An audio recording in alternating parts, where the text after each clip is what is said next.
Chris? Not me. Chris? No, we went in now. We went in now.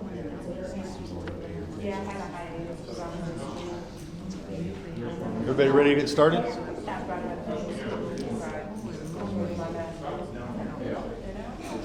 All right. So, did everybody get a chance to watch the video for Captain Gregory's presentation? You did? Kathleen, you said yes? The bigger question for this meeting, did anybody review minutes? September was the only one I was here in September, so. So I did do this September, but I wasn't here in July and August. Okay. I did back when July was okay, but when I had questions. Yes. But I didn't read live. I read the minute. Okay, so Chuck will make a motion, I Kathleen listened to the seconds. video twice, so I watched the video. Okay. Really? I'm going to consider that supported because I think I'm gonna move. I'm not sitting next to you When you're anymore. old, right? I think between the three of you, they've all been watched. All right, perfect. So tonight we'll hear back from the Human Resources Department about the recommendations. There's 5 of them. There's another one I think down below you can't see on there. I also printed them out because there was just the 5. That way you don't have to look at the screen. So they will go through these in just a minute. Then we will hear from Captain Gregory about the crisis intervention policy. I did have a question. I don't know that we've offered this since I've been involved in the CAP, but is anybody interested in a tour of our facilities, maybe doing the simulator? We have an academy in session we could walk by and observe. Maybe squeeze in a little bit of time. Tabitha? Bring a student or two? Yeah, Yes. definitely. So I actually talked to Lindsay about that with her students, but I would love to do an open house with your Okay. students also. Yeah, I would totally,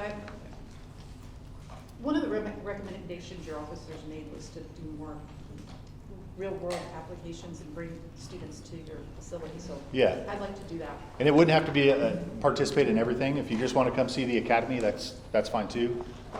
Or if you just want to see the police facility to get a better understanding of where the officers start their day or where investigations and the detectives are. Just something, I know I talked about coming and seeing your worlds and how law enforcement affects that, but I don't think since I've been here, we've offered to open up the department. I'm just gonna ask, which space though? Which space? Cause you got like 3 or 4 Yeah. different spaces, so which space are you So- asking about? To me, the most interesting would be the downtown headquarters Okay, and the academy. okay. But I'm open to any of them, and we could definitely take a group through any of the buildings too.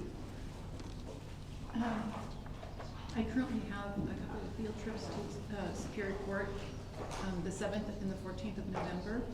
So I might be able to bring them over. I've already got those dates where I'm gonna bring these students to Superior Court, and you're right across the way, so. Yeah, November 7th and 14th.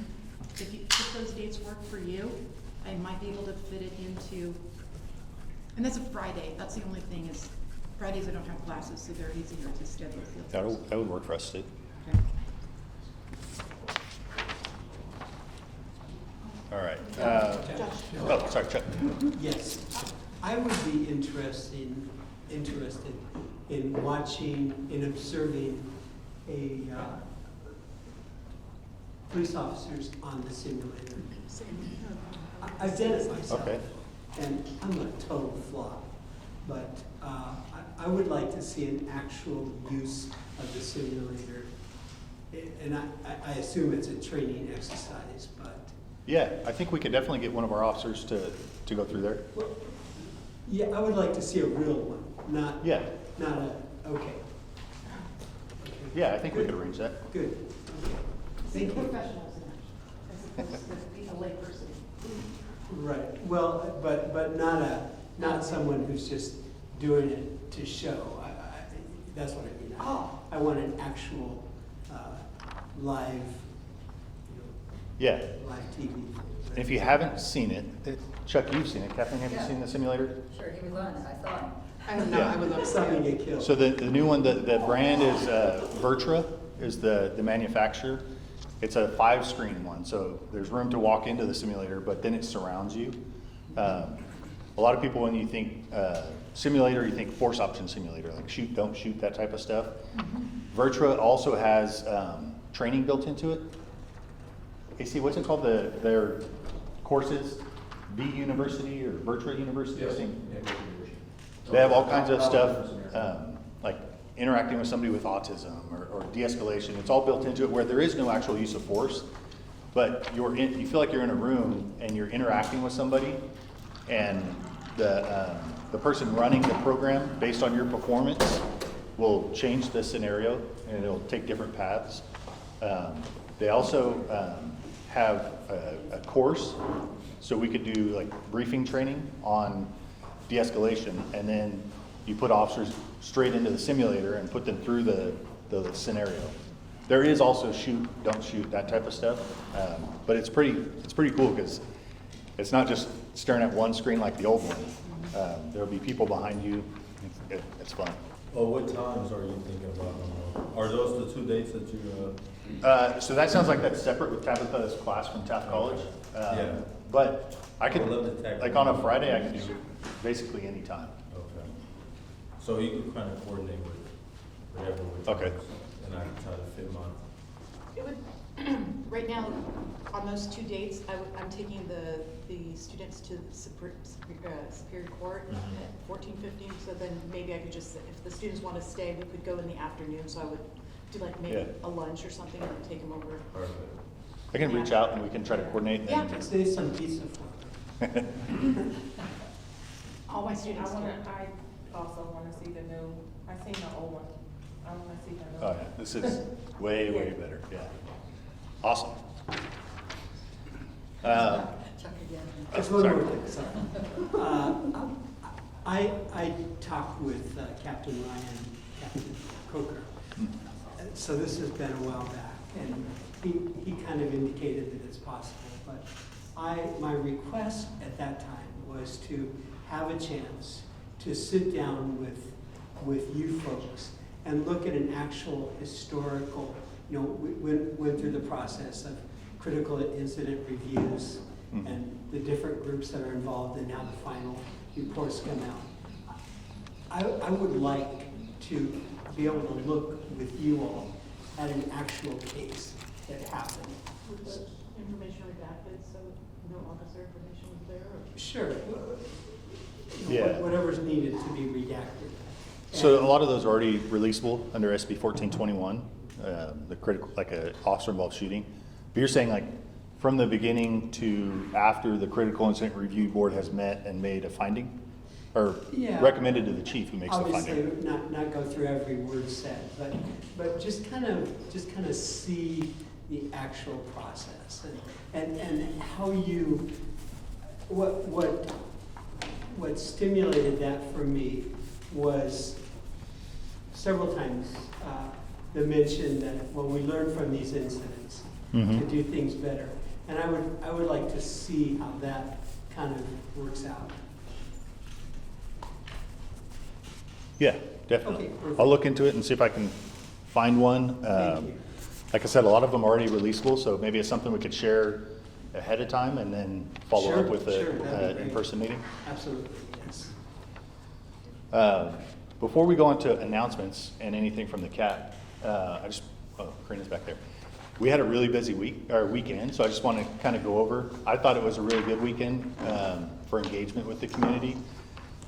We had, I think it was, Petra, you were at the Sick Riders event. That was awesome. Chief was out there, the mayor was out there, and along with hundreds of other people. Very well attended. We also had the car show downtown, Cruising for Charities. So the beneficiary of their donations this year is our community volunteers. So we were out there all day with them.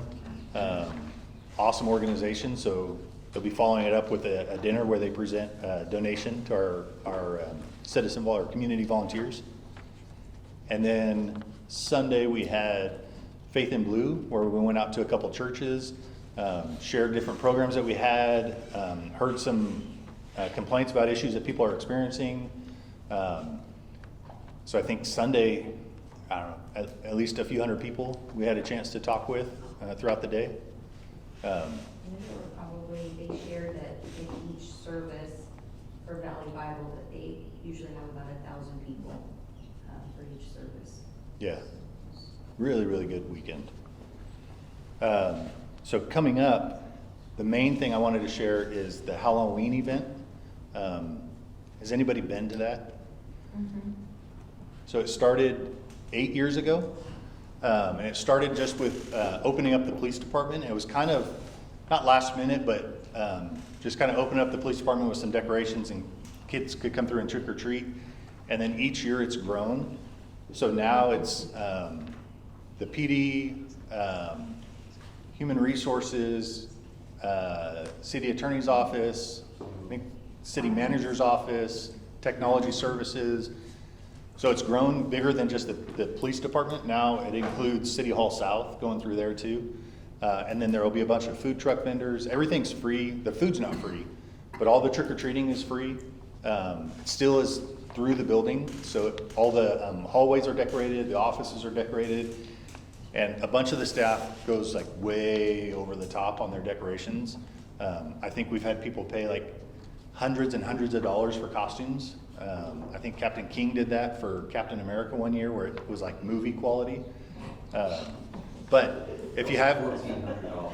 $1,400? Yeah. I call that the crisis. He's using Captain America every year. Still wearing that.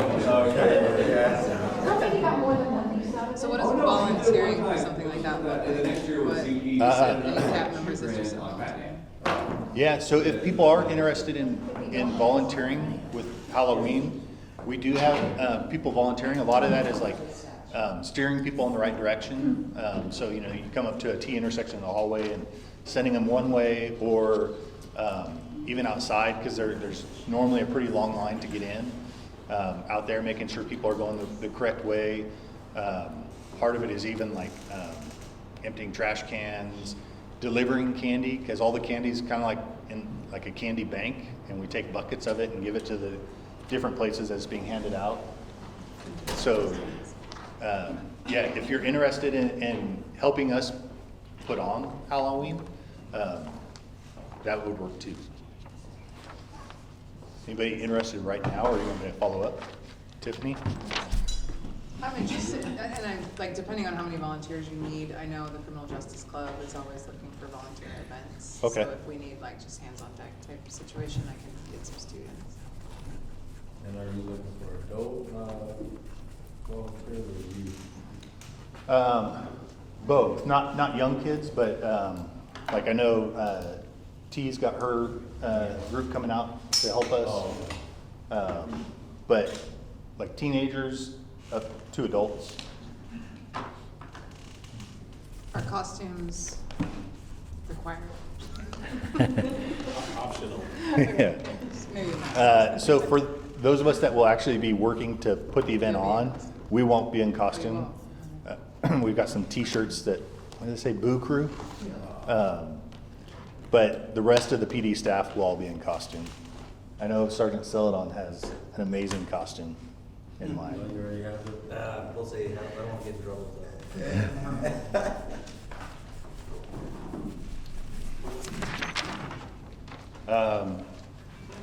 I won't say what the typo was, but there was a typo in the agenda that I sent out that's been corrected. So trying to reach out to the broader community, we do a lot of coffee with the cops. So we're doing a series with the, is it just with Vallarta Markets? Yeah. So the Concho with the Cop at the Vallarta Markets. And we've done, how many so far? We've done South H, we're doing Roselle next, and then we close it off with Panama. Okay. So the next one coming up is on Panama on October 23rd. And then the other two are just examples of like some of the groups that we bring through the department. ABLE comes through fairly often. It seems like maybe like every couple months, ABLE comes through. it's always nice to open up the car, let the kids climb through it, or young adults climb through it, and interact with an officer, something they haven't done before. And then next month, we're still going dark. So no CAP meeting for November. So then we'll reconvene December 9th. Any news or anything anybody from the CAP wants to share or report on, or issues that have been brought up? We'll still set aside time at the end if something pops in your mind. So I don't think I'm missing anything. I think the last couple months I've had to come back up here and say I forgot something. I have something. Yes. So I know we're gonna go over the promotions policy, and I don't know if you guys have noticed, but I've sent out some emails where I pulled the recommendations from the meeting notes, been reading the recordings. This is the first one that I did. So these recommendations were your recommendations that you made during this CAP meeting. So the goal is obviously to make this process easier for you guys, since you've already verbally said it. And then I'm trying to send them out to you guys if you want to add more to it. So I think I've sent another one or two. I still need to do finishing up last month's meeting, and then I'll get this month's meeting out, but I'm trying to save you guys from having to actually submit or duplicate what you guys have already said. But please, this is not intended to be the only thing. If you guys have more to say or you want to correct these recommendations, again, it's me listening and making my own interpretations, but just trying to help the process along. So just fair warning, if it doesn't sound 100% correct, it's because I'm listening to the recording and pulling your recommendations, and I'll continue to do that moving forward to Thank you. make this process easier. So. Thank you very much. Good. I like that. It's very helpful. I appreciate it. All right, Human Resources team, you want to come up and go over the responses to their recommendations on promotion policy?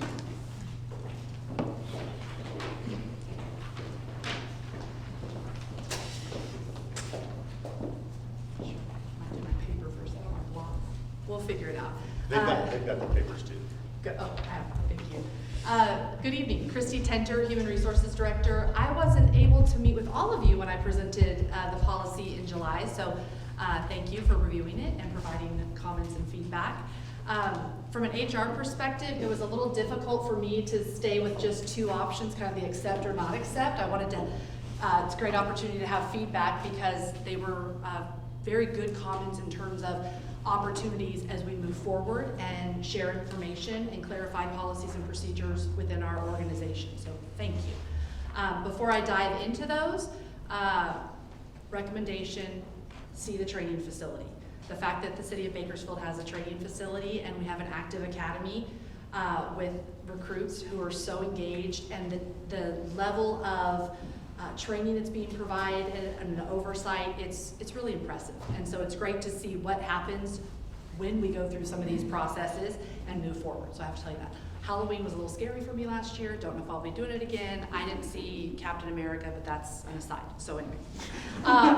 So moving on. When we presented this policy back in July, we had a couple large picture purposes and scope that the stipulated judgment provided. And we really were looking at commitment to equal opportunity employment and fairness in our processes to promote internally. We wanted to talk about structured and transparent personnel processes because it is a very process-oriented, methodical step that we follow in our in all of our recruitment scenarios. And then also, focus on continuous learning and development. So how do people meet those markers? And so our first one talks about add clear guidance on how employees can prepare for promotional opportunities, including study resources, mentoring programs, and timelines. This was a not accept, but for the purposes of this promotional policy. So we do have a number of items under the human resources section for the stipulated judgment, and particularly 120 is going to talk a lot, our paragraph 120 under the stipulated judgment is really going to dive in and give a better outline and career guidance for development, training. It'll talk about the job specifications, so what are those minimum qualifications, what training and development is necessary to promote. And so this paragraph 116 is really focused on the promotional decision. How does the department make a decision? Is it fair? Is it equitable? What are the steps? Broad picture. But again, in paragraph 120, we believe that we'll have that opportunity to really give a better succession planning and career development path, more appropriate than trying to squeeze it into the promotional policy where the decision is being made. So not accepted for that particular item. Our next talked about included structured diversity inclusion statement and steps. So not accepted, but we believe that it's within. So we have section 101.7 of the promotional policy affirms our commitment to equal opportunity. And then we also have paragraphs 106 through 108 that are in draft form right now that we're working on, that is a strategic recruitment plan. And it really provides a lot of focus on outreach. And that is our opportunity to have drive diversity within our organization, is what are the types of outreach? Who are we reaching out to? What events are we being part of? And so again, we believe that the not accepted is not that it's a good idea or a necessary idea in our organization. We believe that it will be a better fit and more descriptive in paragraphs 106 through 108 within that strategic recruitment plan. Moving forward, we have standardized and published information about the oral board composition, HR oversight, internal, external raters, and community members. This one really, get that back up. That one I appreciated because all of you must be aware of the process or have had feedback or understand, and so I love hearing that there's that connection from how you understand the process works. We do have those rater boards that are making those part of those interview processes, and we do select individuals in HR as part of that. That's not isolated to the promotional policy, and so we put accepted with modifications. We do talk about the oral board in the promotional policy, but that detail we would not want to isolate to the promotional policy, and so we'll have further review either through our working groups that we develop or as we expand out information where we believe that can be further defined. We have that in our open recruitment processes from any position as well as promotional. So promotional is when we're then going through the ranks of the organization. And so again, we didn't want to isolate it or duplicate the language. We'd like to have that as a standalone item that can really outline what the opportunities or what that oral board process looks like. So again, accepted, not redrafted in the current, but we do see that as an active item that we want to implement within our organization. Next one is clarify the probationary rules after promotion, including 1-year term, reversion rights, and demotion pathways. Accepted with modifications. Again, we feel there are opportunities. We have lots of places actually, as I have responded, that we have the probationary period defined. So it's in our city charter, it's in our municipal code, we have it in our employee handbook, we have it's referenced in many sources already. But is there additional information that we could put into that about the demotion process or pathways? Not really seeing that as a promotion decision to then say, but if it doesn't work out, or your career development isn't working, but in this process. We believe, again, that's a standalone item or clarifying document that we can have in other policy items, not specifically in the promotional that's saying, how do you get to promote? We like to put the period there and not go to the demotion then within this policy. And so again, accepted with modifications as an opportunity to define further. Want to do some working groups on that to understand what are employees' specific questions. Do they understand that they'll have their probationary period again? Well, they should, it's in policy. But again, would like to really be able to focus in on employee needs and what they are seeing in the process, then again, artificially inserting it into the promotional decision policy. And then lastly is establish a working group to review promotional policies every 2 to 3 years with representation from HR, police staff, multiple ranks, and community members. Accepted with modifications. We believe that is in the policy. So the policy in section 101.8 does define a working group that will meet and will have a collaboration of many different stakeholders to review promotional outcomes, the policy, our adaptations, updates needed once we implement this policy fully within the organization. So again, we believe that is in there, accepted, modifications that will continue ongoing once the policy is in place. That concludes the items that were presented. I see a hand, so we'll jump over to any other comments or questions. I just have a quick question. Are these policies and stuff user-friendly? Are they easy to find? Because sometimes when stuff is a little difficult to find, folks don't go looking for it. It may be in the policy, but like if I've looked a couple places and I can't find it, I'm like, forget it, somebody just tell me. And I'm just being honest, that's the attitude that we have. So when you're mentioning that these are in the policies for them to see, Yes. is it user-friendly enough for them to just be able to go to that spot and be like, okay, this is what I'm looking for? Or is it buried under layers of links?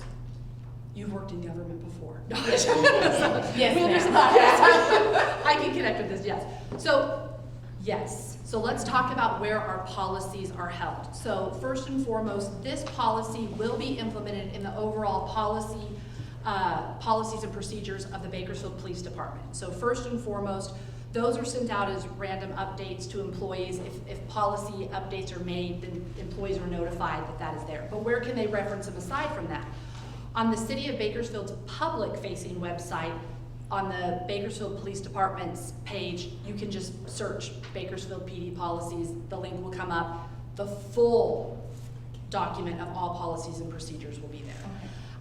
The charter, the municipal code, those are also publicly online, and that's where we do have an opportunity. I did not introduce Shayla Collins, our HR manager, or Asia Wofford, our analyst who works specifically in police matters and personnel matters, but they have worked a lot to like update our employee handbook to remind, here's links. We actually put all the reference links in the promotional policy, so when someone gets to it and starts going civil service rules or charter or municipal code, just click right there.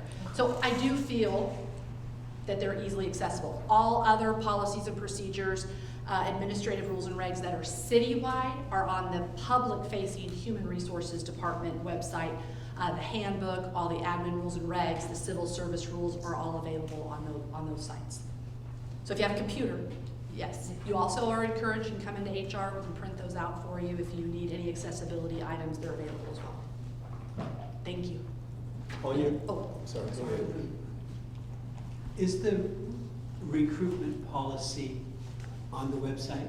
It is not yet, it will be added. Has it been revised to correspond with the stipulated judgment? Oh, I'm sorry, the recruitment. The one I was mentioning is in development with the stipulated judgment. The first step was the promotional policy, and then we will have the recruitment plan as part of that. And yes, it will be posted online. It is not at this time. And it doesn't exist at this time? Not as the way the stipulated judgment has outlined it, no. Okay. It's more working documents and working files within human resources of how we approach our outreach methods and partner with the Bakersfield Police Department. But this will be a more formal document that again will be online and posted. Okay, thank you. You're welcome. I think you just answered my question there. With reference to the diversity question, and it says that you will further develop outreach strategies. Is that a work in progress or where are we on that? I feel we have a lot of strategies. So first and foremost, we have an equal employment opportunity plan that is publicly posted on our city's web page, and the human resources page. And that talks about demographics of city employees and opportunities based on community demographics of where we have opportunities and goals. The strategic outreach initiatives have historically, again, been our working files. And so we track and monitor, have spreadsheets. So we could tell you, if I asked Asia right now, how many outreach efforts did we do to identify, women in policing or things of this nature for candidate references, she can pull up that data and look at it. So we do have that. It will be the work in progress is putting it into a more concise strategic plan, multi-page, talking about that more. But yes, we already do have information that we've utilized for a number of years. The equal opportunity employment plans go back, I think, to online, maybe 2011 or so. They have goals in them, and they have mentions of outreach efforts. This one will identify and list those more comprehensively from our working groups. Any other comments or questions? All right, thank you. This was an easy process for me to follow and understand. I appreciate the feedback and the time and review, and your commitment to this process and to helping our organization continue to move forward and thrive. So thank you very much, and your community thanks you as well. Thank you. Thank you. Thank you, HRT. So now we have Captain Gregory from our operations division to go over the crisis intervention policy. If anybody wants to take just a minute to get more food, get something to drink, use the restroom.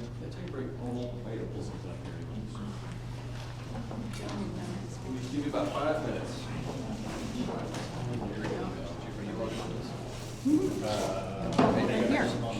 You can get it.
Good, officially done my project.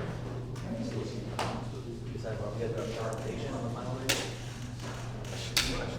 Just handed you our big project that we didn't get to do because COVID hit. It was What are you gonna do? So, one of the guys on our team was a foster child. And so there's, okay, that's it.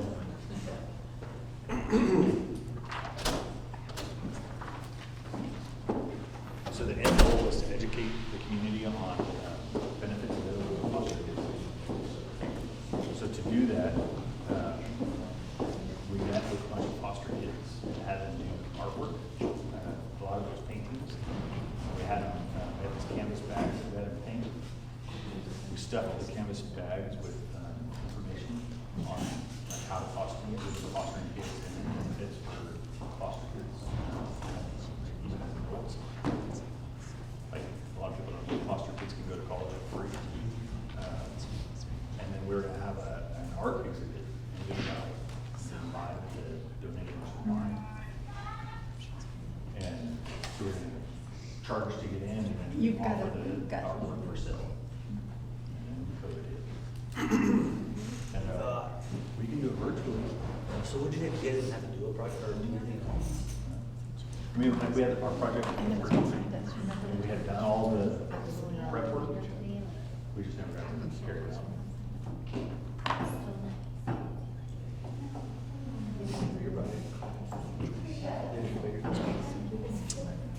We did a job fair. So we did at CTEC. It was basically a mix between a job fair and I did a resume class. We had another presentation on what jobs in the next 10 years are going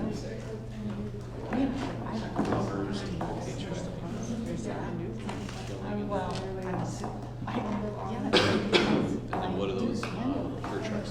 I've already played this. Well, Chris played last week because we were out. Chris played the weekend before last because we were out of town last week. So he played. What are you guys doing? And it had the back nine. The front nine. It had the back nine. These are the queens were just so proud. Like there was one like that long 11. Like they had the greens were so bad that they had the like on the slope like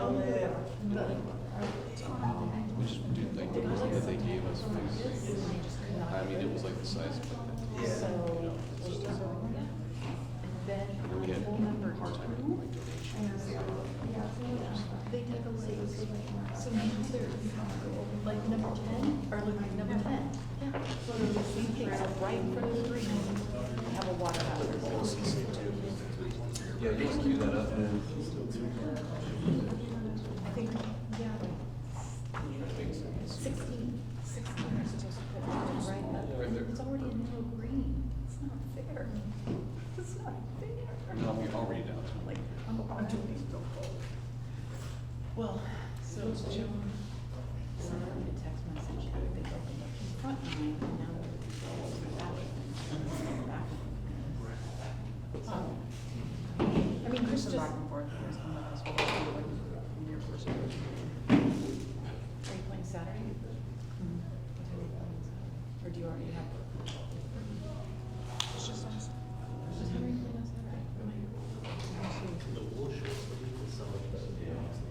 I told Randy we played with them. But, oh, that was. I did a thing downtown elementary. And it was so hot in this, like, activity room. Sunday's the men's group, so. He's almost more than 30 degrees, it was cold this morning. Saturdays not. So, super wet, thank God, I didn't, I would have And then Sunday we have. Sunday we're going with the kids. Yeah.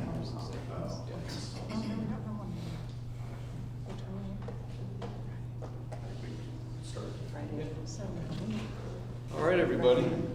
I'm Captain Matt Gregory. So like Josh says, I'm one of the 2 division commanders for our Field Services Division, which is our patrol division. A little bit about me, born and raised here. Actually, I was raised in Lamont, but for the most part, I spent most of my life here in Bakersfield. I've been with this department for 20 years now. Prior to that, I spent 2 years at the Sheriff's Department. So I've been doing this since I was 18. I don't know anything different. I'm going to talk to you guys today about our new CIT policy, so individuals in crisis. A little bit of background for this policy. We did have a policy previously that dealt with this, and as part of the judgment, just overall looking at our policies, we looked at it holistically, and we did kind of a peer-to-peer comparison with our sister jurisdictions and really larger jurisdictions, so like San Francisco PD, LAPD, and LASO, for example. It wasn't as comprehensive as we'd like it to be. So about a year and a half ago, we started down a path of rewriting this policy, essentially. We tried to do, I'll be honest with you, I tried to add to the policy and add to some of these gaps. And it just felt a little disjointed, so we just scrapped it and started from scratch. So the policy itself, I know you guys have had a chance to look it over. It's a lot. There's a lot there. I'm not gonna have time to kind of cover everything, but what I will do is I have a few questions for you as to the policy and as to our organization and how we do things and how we can do better. So that's kind of the framework that I'm going to go with. I am not a death by PowerPoint kind of guy. I do a lot of talking, and that's part of it. So I am going to do my best to not talk so much, and I want to hear from you guys because I really want to know what you have to say. So at any point in time, if I start rambling, Josh Finney has to throw something at me. So if he doesn't, then I'm gonna hold you guys to that. He looks at me like he wants to throw something at me. So I want to start off with some data. So part of the policy, one of the components of it actually refers to data, and we'll get to that here in a moment. One thing about the data, and one of the shortcomings that we realized we had when we went down this road was I couldn't tell you how many of the calls for service we go to that involved an individual in crisis. I could tell you how many calls we went to when somebody reported that, but I couldn't tell you if it actually involved somebody, right? So I'll give you an example. As the manager of my division, I knew that my officers went to 100,000 calls between, in a 6-month period. I can tell you how many of those calls were reported to have involved a person in crisis, but I couldn't tell you, and I can tell you how many times we might put somebody on a mental health hold, but I couldn't tell you about how many the whole number was of individuals that were in crisis that were involved in those types of calls, right? Does that make sense? So I couldn't really tell you what that looked like and what our interactions with those folks looked like. I started calling around, and I called a bunch of different jurisdictions and asked them what they were doing. And I found out that not many people were doing anything about it, right? It was one of those things where it's kind of a big problem to tackle. We don't know how to do it. We don't know how to be efficient with it or be very relatively accurate with it. So we haven't done it. So we set back, myself, our quality assurance team, phenomenal people, And we came up with a solution, the best solution that we could for our organization to get that answer. And so what that solution looked like is in our CAD system, so in our dispatch system, when you go to clear a call, so if you're an officer and you handled your call for service and you're gonna leave, you're prompted with a few questions before you close that call out. One of them is, hey, did you do a police report? Was the call founded? So if you went to a trespassing call and it turned out not to be trespassing, it was the guy that lived there and he was just up too late. You know, so we had some data sets there. So all we did was we added another question. And the question was, it's very simple, is what did you contact, or in the course of your call, did you interact with somebody that was in crisis? Yes or no? We could get granular with it, but then the data started to skew a little bit, and then the ultimate subjectivity to these kinds of things started to take over, and the data started to go wonky on us. Even now, because we're dealing with people and we're dealing with behavioral health issues, there is still some subjectivity there to it. For example, I may believe, based on my training experience, that an individual is in crisis, but Josh looks at it from his perspective, his training, his experience. He does not believe that that individual is in crisis. So it's something we have to reconcile kind of on a continuous basis. So that's a little bit of background on that. So we started that May 21st of this year. So from the date that we turned that feature on, and we went out, we gave training to all staff, and by the time we rolled that out, I think it was about a month, Stephanie, before we were able to hit everybody. So really we started in earnest in June. There were 78,896 calls for service with at least a police officer that dispatched. Of those calls, 70% was marked no. So the vast majority of those calls were marked no, I did not interact with a person in crisis. 6% of those calls were indicated that they did interact with somebody in crisis. Those numbers are pretty consistent with what we see with data from both the FBI. Say the number, what number? 6%. 6, only 6. Only 6. Yeah. And that's pretty consistent when you look across the landscape. It varies between 5 and about 14%. And then 24% didn't have a check either way, yes or no, which was marked null. So then we said, hey, okay, we got the 70 and the 6%. How do we attack that 74%? So we started delving into that. And we found that the vast majority of those calls that did not have that box checked were like patrol checks. So 20% of that were just patrol checks that officers were going to. Another big chunk was traffic stops, and then people that were loitering individuals. So moving forward, we're going to work on tuning that number in. We're always kind of fine tuning to get the best data that we can. But the point I bring that to you, you folks, is that the vast majority of people that we contact, per what our officers are telling us, which is our best source of information, is that they are not in crisis, right? So the vast majority of people that we interact with don't have an issue. Any questions with that data at all, that data set or any of that information at all? Okay. Do you, Yeah. No, send it. do you have data, and we know that this is a work in progress, so this is not anything negative, but do you have data on how many calls were accompanied by the Met team? Is that correct? We do. Yeah, well, we're working on that. So that was going to be my next thing. So you got me. You're kind of jumping in a little bit. But so the next part of this whole thing is to look at that number, that 6% number, and then once we clean that up with some things that we're missing, and then that tells me how many times did Met go out, right, for our requests, and we can get that round number. How many times did our JET unit go out, so our joint evaluation teams, right? And then how many of those calls were actually diverted to our CMET folks, so our clinicians that are in the communication center. We have mental health clinicians embedded in our communication center that actually divert those calls. For example, for the last month, so the month of August to September, CMET, so it's our communication center mental health evaluation folks, they captured 396 calls for service that they actually handled that we did not have to send an officer to. That number continually grows every quarter. So we're hiring staff as we have the ability to do so. And so what they're doing in real time is they're looking at our dispatch system and they're looking, hey, I can handle that, or let me onboard that call and see if I can handle that, get them to resources, versus having an officer be dispatched. If they can't handle it, great, we'll throw that back into our normal queued call list, and then we'll have the officers go out and we'll see what the situation is. Go, sorry. Just one more piece. Yeah. Do you know which time of day the majority of those calls come? I could tell you, I just don't know right now. I didn't pull that data. Yeah. Okay. Yeah. So that clearing, when they clear the call and that, was it a crisis situation? What was the training or method of determining whether that was, did it correlate to, for example, the signs and symptoms that you provided? Yeah, in this policy? so we actually did a training bulletin. So we sent that out via email to all staff, and then we actually followed up with briefing training. Myself, Steve, and a couple other staff members actually went through and went to all the different briefings, the different teams, and we talked to them about the training bulletin, if they had any questions, where does this pertain to. For example, like the traffic stop situation.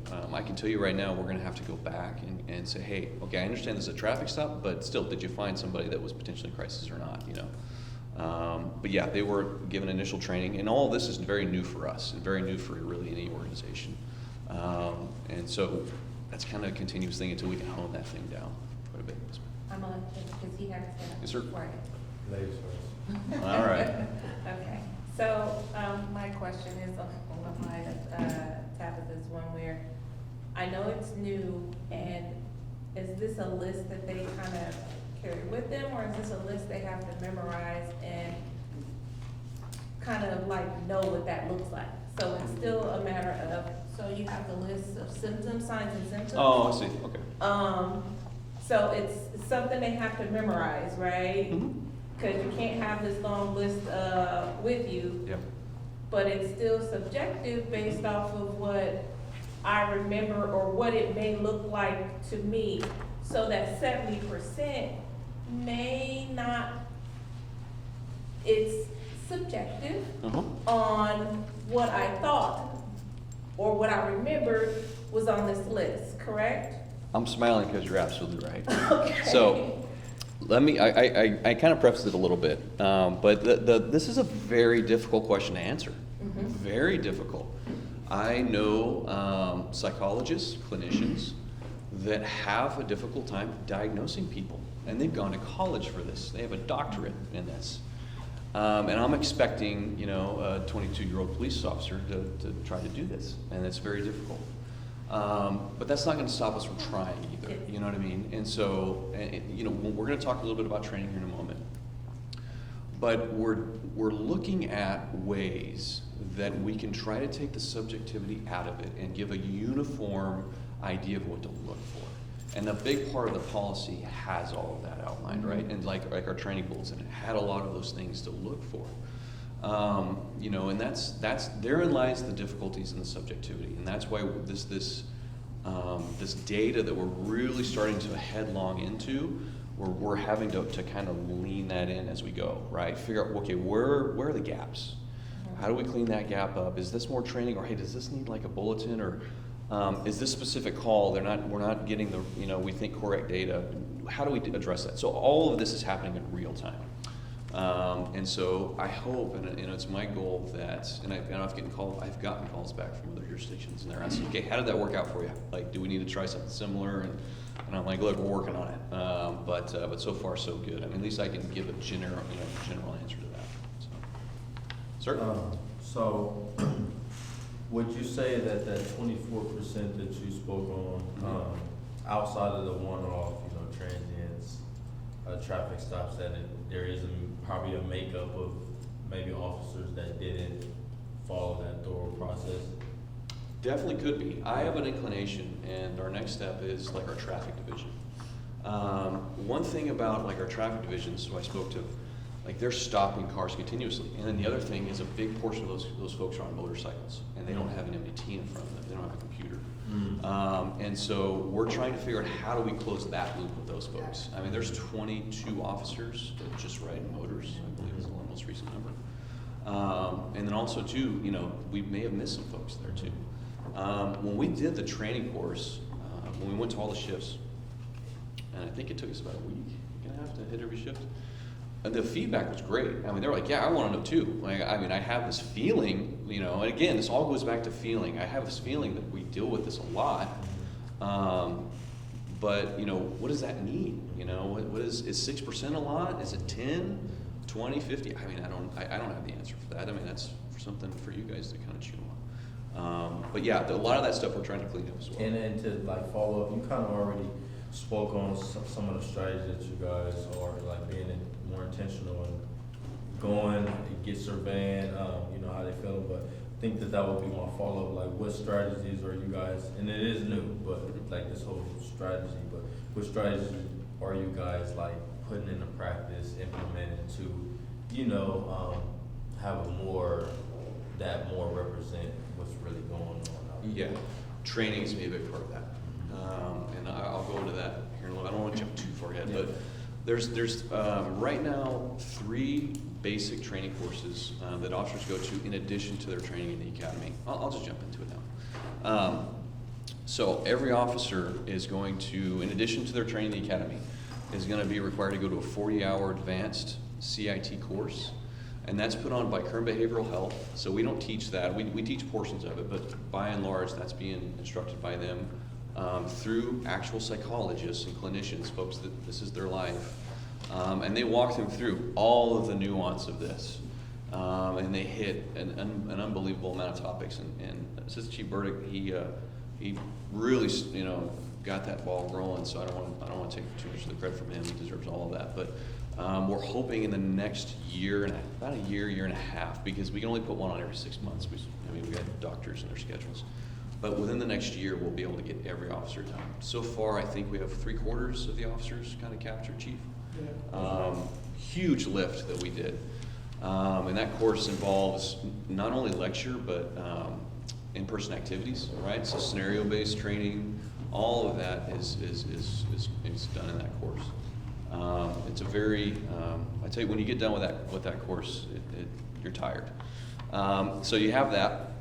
And then the next level of training is we have put on, or we're about to put on as soon as we get it all dialed in, which should be in the next couple of months, is there's going to be an annual CIT officer course. It's a refresher course, basically touching on the things that you learned in the academy as well as the 40-hour course, just to make sure that those things are still going.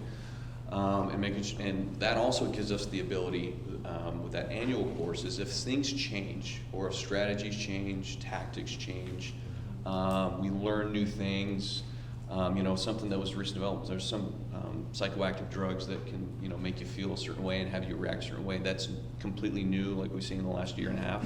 We can add that into the course. That course is a living thing as well. We update that every year. And so that's something that's prompted annually for every officer. And then the next course is a supervisor level course. So supervisors will be required to go to a course that, upon their promotion, that reaffirms and reestablishes all the things they should have learned and should have retained in those different training courses. But to be honest with you, by this point, most sergeants are now about 10 years in their career, and sometimes they haven't been on the street in a while. You know, they've been in investigations, they've been in training, different divisions.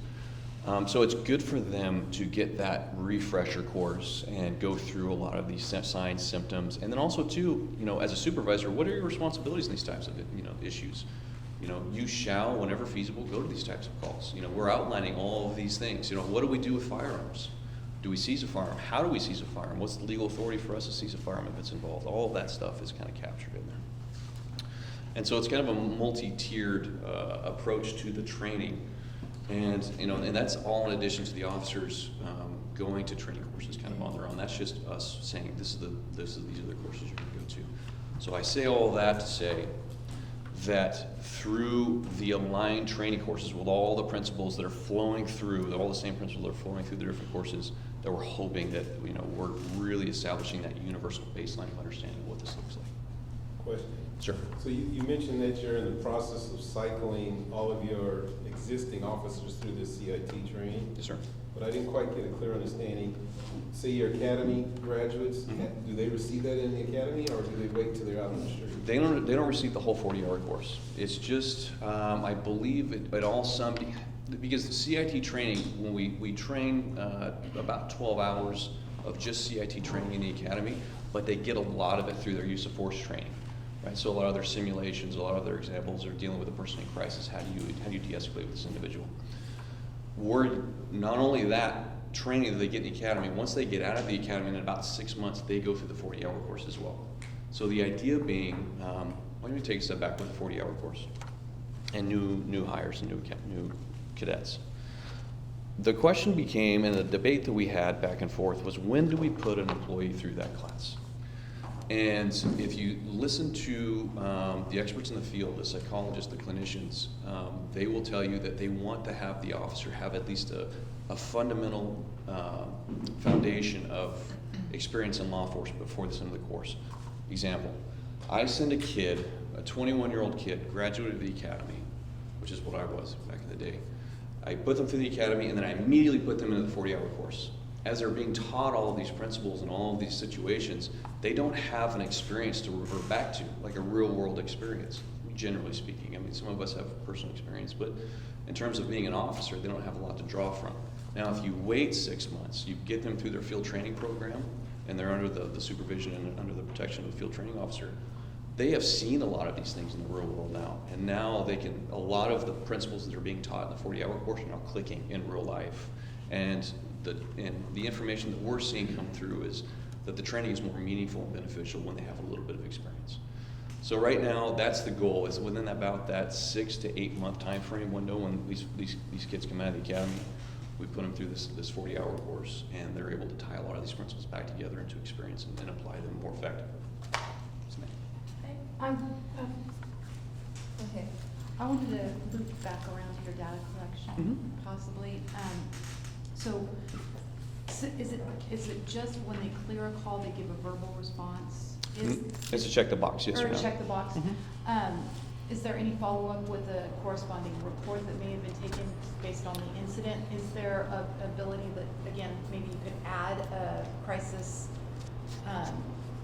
or somehow align or maybe review the reports? Maybe the officer cleared it and indicate that there was no crisis, but after further review of the report, you could say, oh, well, there could have, the person could have been based on the situation that in the detailed report. I know that would take a lot of time and analysis to capture, but I'm just thinking of how to just just have a little quality control in your because they may just not fully thought about it when they cleared the call. I don't know. Yeah, no, I mean that's a good idea. That's one of the things that we've kind of game planned and kind of worked our way through on how do we help close that loop. That's very labor intensive. Yeah. Maybe we can do that through like keyword searches or something like that. We thought about that. But oftentimes we don't do police reports on some of these calls. And so that's why the emphasis really is on, hey, let's get this right the first time, right? And so that's going to come back to us, following through on the training, and as the new officers come through. I mean, this is something that we have to train to probably every year, because we're getting new staff all the time, and they weren't here when that first came out. They just know that that's there, and so we're going back through briefings and just reaffirming a lot of this stuff, and also too at the same time we're educating them on the gaps to look for as well. So. I think me and Tabitha are basically on the same lines, because I was about to ask, do you just, I was thinking debriefing as well, like just a certain group of individuals, maybe just pick a few that are out and just debrief on what they, like to get the officer's perspective on how this works for them to kind of get a feel of how you close that gap, because they would be the best source to tell you how to close a gap, because they're the ones using it on a regular basis. So, I mean, if if it's only 6% are in crisis, like you said, 6% of your calls, so the vast majority of your calls are not identified as crisis intervention. So if you looked just randomly at the other 94% and just picked them randomly. Yeah, sample polling, You could just kind of identify, oh, this could have been a crisis intervention, and maybe the officer just didn't recognize it properly, and then you can also see the you know, maybe this is the area of training that needs to be Right. focused on, and so it's not so random, it's more kind of, Yeah, so before we actually launched this in our research of that, Lacey Burdick and I were really trying to game plan this out, is we actually hired a fellow who was a Cal State student, and she was doing this kind of work. And she did the sample polling of each year for the past, I think, 12 years we sent her on.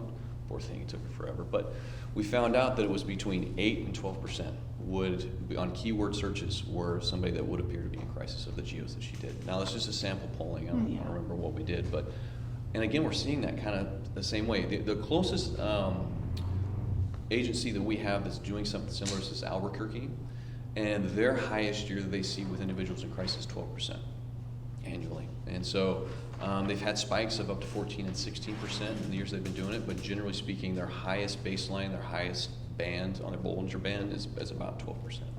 So it's not, it's interesting, it's not the frequency, it may just be the acuity that is making it seem like that, right? And then now, again, as our training it continuously improves, and you know we're starting to understand, and again, we're taking that subjectivity out of it. It may go up. I have a feeling that's probably going to be the case moving forward in the next couple of years, though. Is that number will take up just a little bit, but you gotta. I mean, we go to a lot of calls, and you know, from a burglary report to a stolen water hose, and oftentimes that's not the case. The more acute calls that we go to, this could be generally the case. So my next step too is of that 6%, what are those calls for, and what does that look like? That's kind of the next step. And then how do we improve our outcomes there? And that was what I was thinking, not to poll all of them, just the ones that actually have checked off that it was a crisis type call, and kind of get their, okay, what worked, what didn't work. Exactly.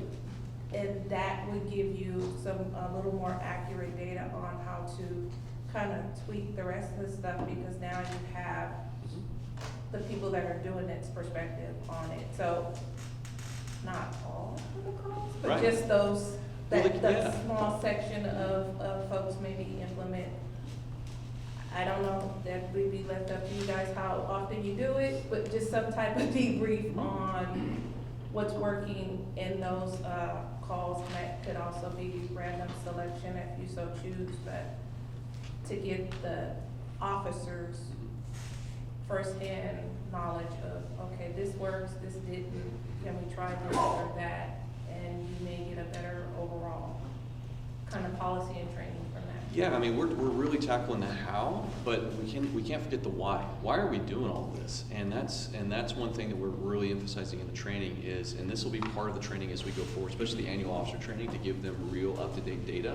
It's okay, hey, of this 6% or of this 10%, these were the outcomes that happened. Here are some realistic ways and examples of you or we can improve as an organization to help get those numbers down if that's the case, or get them up. I mean, if it's just a situation of, hey, we need, we'd like to see more,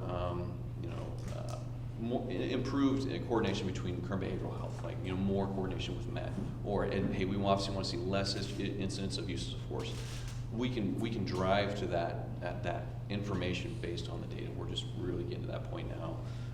It's pretty exciting to see what will happen in the future, but I think at the end the outcomes will, and we're going to start seeing that improvement going forward. That's the goal. Yes, ma'am. Two questions. One is, how long have you been doing the 40 hours? Is that new? No, we've been doing the 40-hour, that's about 10 years? Oh, Yeah, it's more than that. I mean, so my other question relates to more the definition of crisis. I mean, to me, would you say, is it like an extreme crisis, or I'm giving an example. Sure. People, domestic violence cases, most of the time somebody might be in crisis. In fact, I know of a case where DPD went, and I saw the body cam because of, I was working with Ryan Croker then, and the person in charge, the sergeant, insisted that the person come out, but she was traumatized because she'd had terrible experience with the sheriff at one point. Okay. And she was, and fortunately another officers realized, well, we could let her talk inside just through the door. But would that, so she was in crisis. And so would that ever be noticed, or would they not call that a crisis?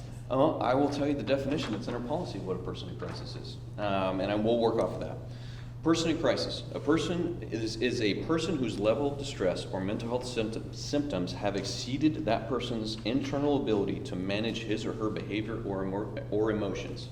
A crisis, turn on both sides, can be precipitated by a number of things, including an increase in the symptoms of mental illness despite treatment compliance, non-compliance with treatment, including a failure to take prescribed medications appropriately, or any other circumstance or event that causes a person to engage in erratic, disruptive, or dangerous behavior that may be accompanied by impaired judgment.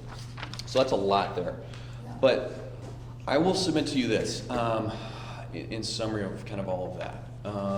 At some point in everybody's life, they have been in crisis, in some form of crisis. You know, and the point of defining it in such a way, it's very clinical in the policy, and we address it also in the training, is a crisis takes many forms. Your victim may be in crisis. Your suspect may be in crisis. They both may be in crisis. Heck, a neighbor that saw it and got triggered, they could be in crisis. But the idea is we give them, again, we're talking about taking that subjectivity out of it, is understanding it can happen to anybody.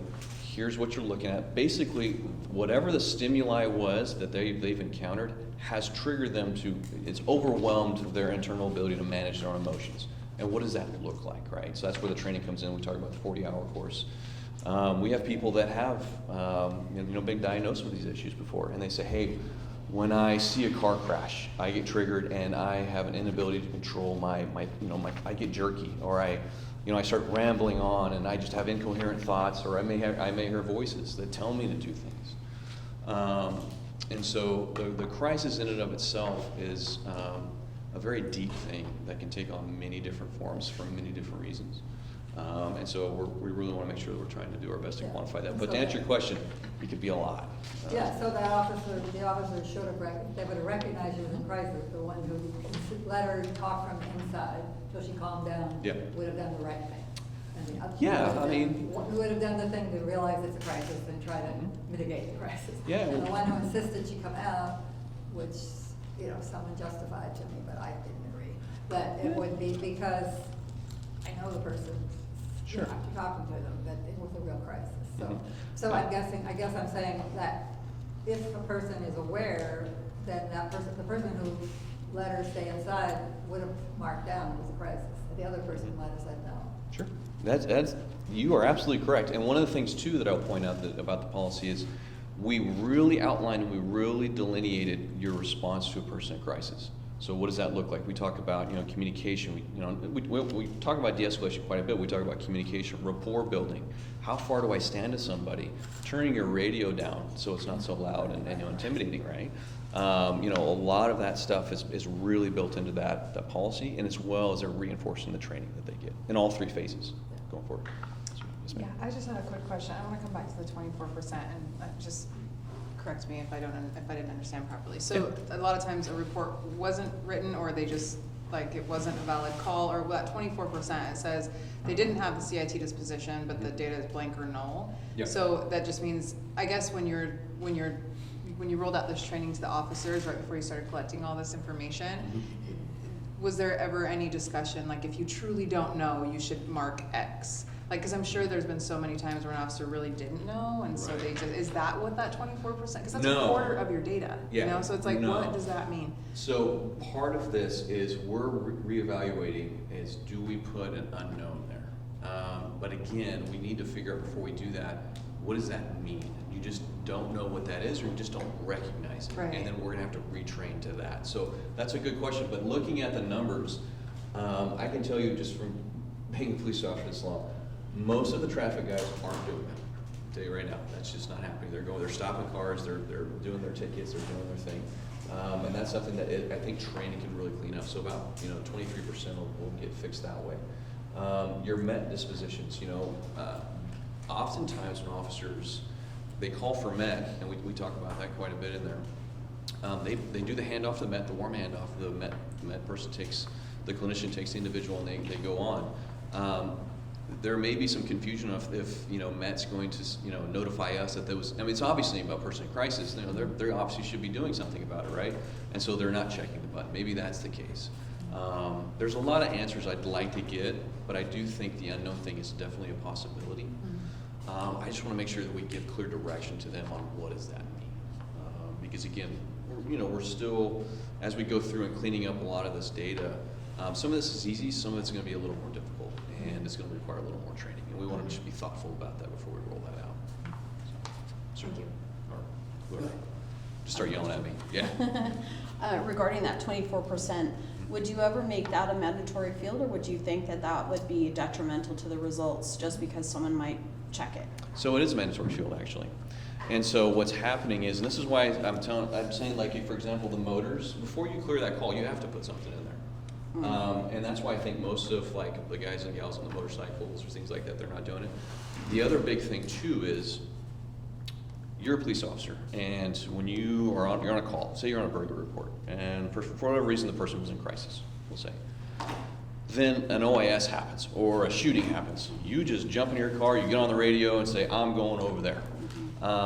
And so you get busy with handling that emergency, and you completely forget about that call you just went on, right? That's a big chunk, I think, is because we've told them, hey, when you get done with that, if that's the case and you jump to the next call, totally fine, do your thing. But can you do us a favor and call the communications center back, or get on the radio and channel on our admin channel and say, hey, by the way, that call 123 H Street, that was CIT yes or CIT no, or whatever that looks like. I'm thinking what's happening is they're forgetting. I think they get so wrapped up in the emergency call that they're dealing with at the time that they're forgetting to call back. And so what we're doing now is to help clean up a lot of that as well, is to identify what those calls are. Stephanie, my homie back there, we're going to try to figure this out. We're going to pull that call log, which is going to be big, and we're going to have to go back and see, first off, are there any primary offenders? Is this truly what's happening? They're just going to an emergency. And if they're forgetting, hey, how do we reinforce that to them? Does that mean the communication center keeps a log of these calls that are unmarked, and gives a report to the supervisors, at the end of the week or a couple days later and says, hey, clean these things up, we need the data back from these things? I think that's probably going to be a possibility moving forward. But I think that's going to be a big chunk of those. I have one more. Yep. You mentioned here in the policy that professional staff interaction with persons in crisis. So it does mention records as well as, or like administrative capacities such as records request or animal control issues. And I'm just thinking about some of the interaction at the front desk, and that where do they fall in the training? Yeah, so the professional staff, so the idea right now, I don't think there's any professional staff that should have contact with a member of the public that they can't remove themselves from. For example, the front desk, Yeah. we have plexiglass up. The idea behind that portion of the policy is to help give them at least an idea or an understanding of some of the tools in addition to the policy in and of itself. Is, hey, maybe this is a situation that I need to remove myself from, and I need to get an officer here. Or if they feel so inclined and they're talking to the individual, they can, maybe build a little rapport with them and talk to them. Because we oftentimes, for example, that front desk example, people come in and they're really upset. And there's a difference between somebody that's upset and somebody that's in crisis. And that was the idea behind that policy, that portion of the policy. Other thing too is very few policies, I think there was only one, I think San Francisco PD was the only policy that actually codified that in their policy that, hey, just by you working at the police department, this may happen to you. I would like you to understand this. So in the training portion of it, we're looking at a possibility. For example, like our communication center staff, they all go through mandatory training on how to handle these types of calls over the phone, because we know for a fact that they deal with this a lot. And so they go a very specific training course that's designed for their classification to handle these types of things. We're looking at what would that look like for like secretaries or clerks. It may be applicable, it may not, but at least giving them an understanding of that is I think where the spirit of what we're really trying to go. All right, a couple more questions, and I want to give you guys some questions. I've been doing a lot of talking. Yes, sir. In the pool of mental health workers that you have available to you, I'm sure, as you already mentioned, some are better at this than others. Is there a plan for training for mental health workers to work with police officers in these situations? Okay. Our MET teams, although I shouldn't say ours, current behavioral health MET teams are specifically trained to handle these kinds of things. We don't coordinate their training. We don't tell them what they can do. We're just police officers. But they do receive specific training in how to handle, like interact with officers on these types of calls, right? And so the other thing too is like our communication center clinicians, they receive very similar training. Their training is it's very comprehensive in comparison to what we get. I mean, we're police officers. We're here to handle emergencies and arrest suspects and conduct investigations. Their job is to handle and diagnose and identify mental health issues and how to get them the help that they need. We are very tactful in our interactions with them. I'll tell you, when I started this policy, the first phone call I made was to Current Behavioral Health. And you go, how can we help you do your job? And so they do a phenomenal job of training us and getting us on best practices for their field so that we can help facilitate a smooth handover and a smooth transition into their realm. Okay, good question. One big question I have for all of you, and a question I ask myself quite frequently, is how do you view law enforcement's role in crisis intervention? How do you guys view that? It's we're not talking about crimes all the time. Very rarely actually is there a crime involved, but we get called a lot. What do you guys think our role is in that? To stabilize the situation so that a clinician can go in a safe condition to address the issue, to the crisis that that person is having in a safe manner so that nobody gets hurt. Okay, yeah, and that's very good. That's actually almost verbatim from what we put in there, yeah. But just generally, do you think, I guess I should frame it in this way. Do you think that there would be an environment, or there is an environment, where law enforcement shouldn't go to these calls? Should not? Should not. Yes, ma'am, sorry.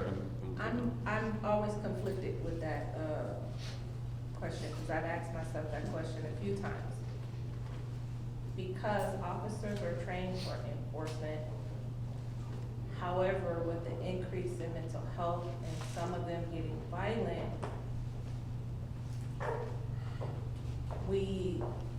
how do we want that how do we want that interaction to look like? So that's where I get conflicted, because we know good and well that they're in crisis, but at the same time, some of them are violent when they're in crisis.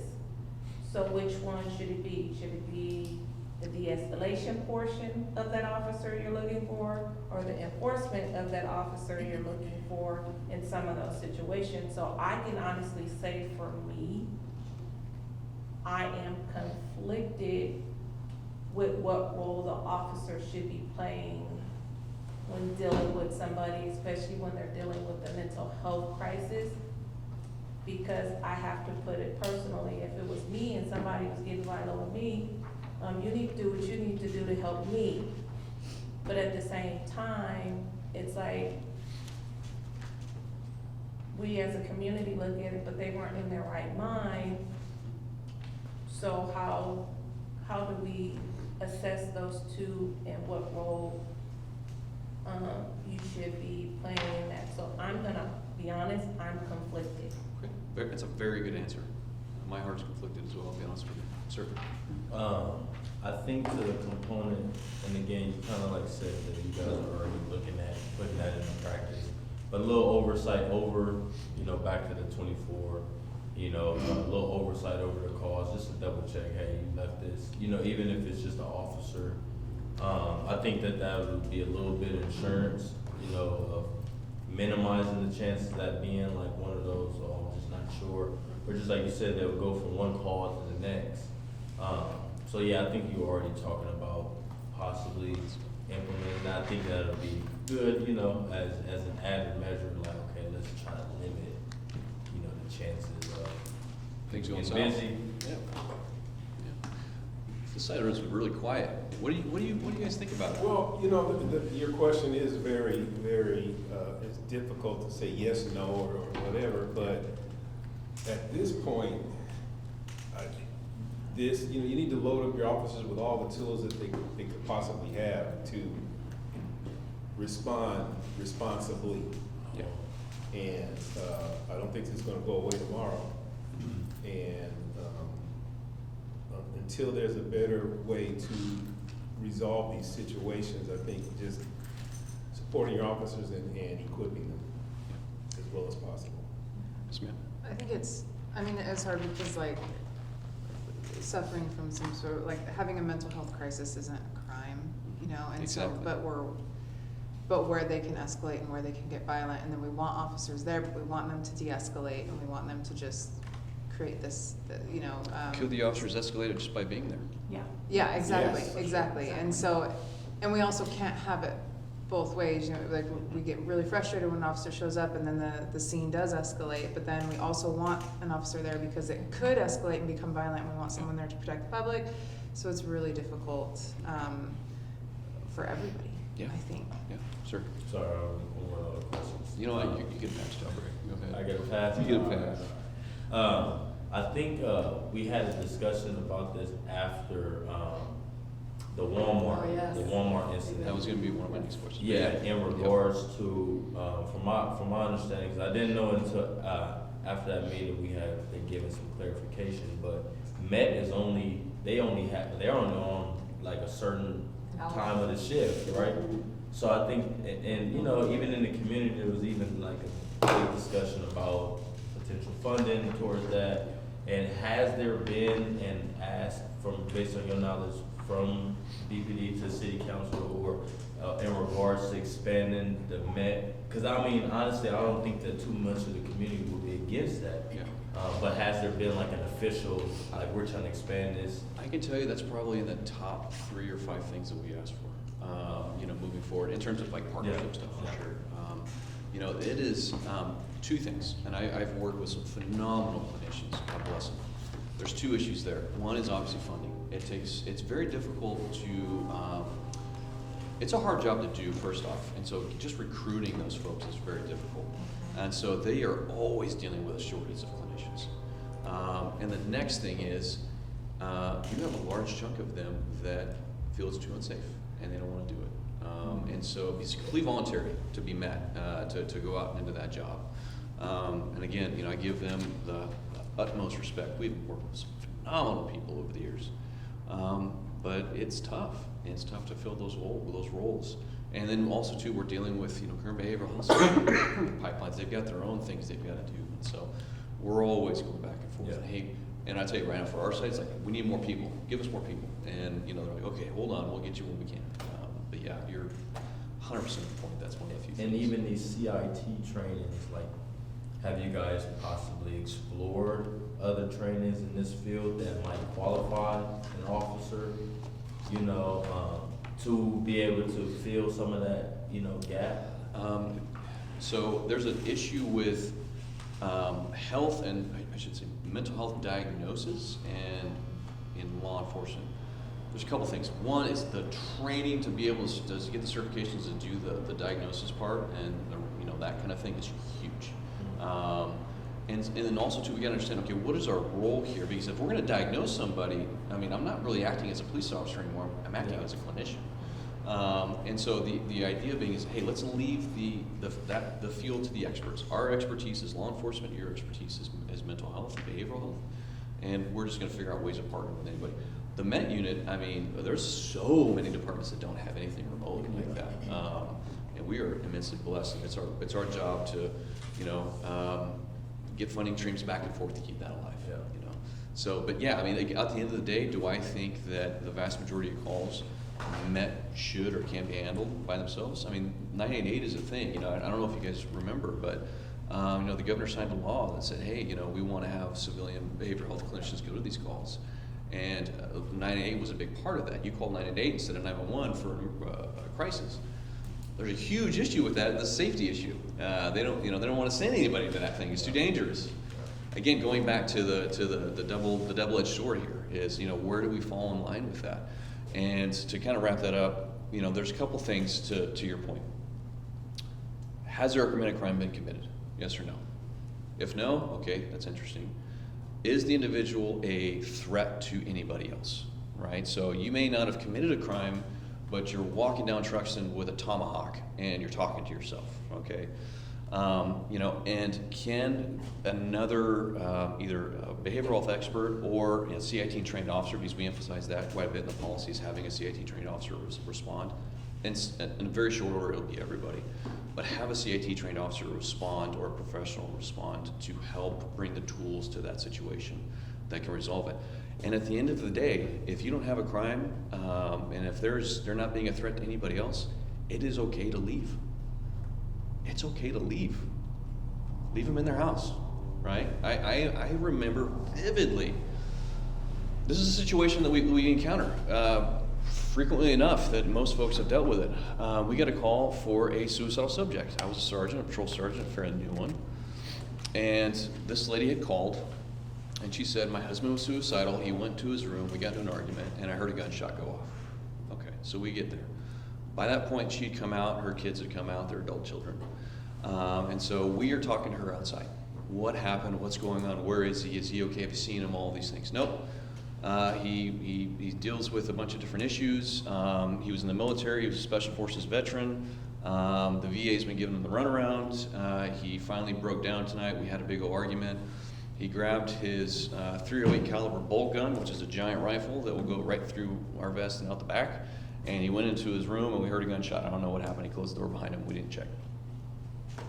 I need you to fix this. Okay. So, does he have a cell phone? Yeah, he's got a cell phone. Okay, let's call. Ring, ring, ring, no answer. Okay. Is the light on the room on? Nope, no light on the room. Okay. Has he made suicidal statements past? Yep, he's done that several times. As a matter of fact, he told officers before we thought that he would shoot at the officers. Okay. Does he have any more guns in there? Oh yeah, he's got a bunch of guns. He knows how to use them real good. Okay. Did he point the gun at anybody? Did he commit a crime of any sort? Nope, didn't do any of that. Okay. And so we tried everything from trying to get his attention by throwing little pebbles at his window, to yelling at him on the PA, to everything we could think of. He wasn't coming up. No answer. But what could have happened? He could have shot himself. So that was a possibility, right? That was the first thing I thought of. But do I send police officers into that bedroom where a guy I know has a gun, at least one gun, knows how to use it, and a gun that is going to absolutely kill a police officer if he shoots him with it? Am I going to send an officer in there to confront an armed individual that hasn't been suspected of committing a crime and is only dealing with a crisis? So I told the wife that. I said, hey, there is a reasonable enough likelihood that this is one of the things I'm thinking about right now as a supervisor, is that if we've done all these things to try to talk to him over the course of 2.5, 3 hours, we can't get him. I don't know if he's okay. You guys are presuming he's okay, because that was the presumption from the family at the time, that he's maybe shot a hole in the roof or whatever. And said, if I send somebody in there and we get into an armed confrontation, my legal justification is really non-existent. I guess I can articulate a check his welfare, and so, but this has been a constant issue. Most of it was unreported. And I can't prove one way or another that, any one thing happened. And so, I was talking to my watch commander, and we were talking, I phoned a friend, hey, what do you guys think? That's weird. The consensus was to leave. And so we did. A couple minutes later, a friend goes in there, and sure enough, they found him, and he was okay. So we took him on hold, took his guns. So these are the types of calls that we deal with occasionally, that we're trying to, you can pull the policy on that thing, that we're trying to scroll down to response to a personal crisis, that we're trying to outline for them. It's going to be page 5 or 6. Oh, sorry. And all of this material is really, hey, this is what you have available to you. This is what we're talking about doing. Just calm the situation, clear crowds, create distance, try to communicate. All of this stuff and all of these tactics, techniques, and procedures were not present in the old policy in really any meaningful way.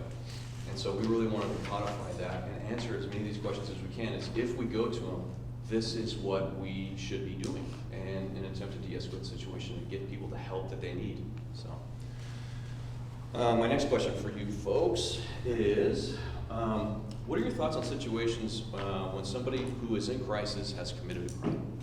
What do you guys think about that? Let's say misdemeanor, very minor crime. So he's in crisis, she's in crisis, and say she or he, I don't know, broke a window, got really upset. What do you guys think? So is it worth confronting that person and possibly escalating Bingo. their level of crisis? Yeah, but also too, do we have a duty to provide services to the victim and to take enforcement action? Well, you said it was a misdemeanor. Yeah, it's still a crime. Could you I still have a victim. He broke your window. It's a $400 window. I don't know. It's a priceless window to you, and you want that man arrested for it. But he's in crisis, and I'm the police officer. What do I do? I think you tell me I have to go slow, I can't rush this. Yeah. This is not, you know, you could say, he's more in a crisis than you are, I know it makes you mad, but that's the truth. Yeah. So, I mean, I don't know what words you say, but I think you have to tell that person, I can't move fast through, something else could happen. I'll tell you that. What about you I have, guys? I have a scenario. Send it. Okay. I love scenarios. So, I was a victim Okay. of the situation, and is this person in crisis? Mhm. My car was parked, and a man came to my car and started vandalizing it, ripping off all the windows, mirrors, windshield wipers. Mhm. Were you at an intersection? No, I was parked at the L Street Starbucks. I thought that, you Oh, guys are yeah. at the Chevron Yeah, right there. okay. You guys are always at the Chevron. Yeah, I that thought one this was time. There's safe. no officer there. That one time. Yeah. Sorry, go ahead. Okay, so, security contacted BPD. Yep. And asked to have him arrested, because he was destroying a car parked on his property. Yeah. BPD said no. But just take him off the property. And so they took him off the property, told him he's not, to stay here, the security guard took him off the property. The guy came back, but this time he got completely naked. And jumped I'm off gonna the tell you car. that's not how that should happen, but yeah, keep going. Oh, I have it all on film too. Okay. Completely naked.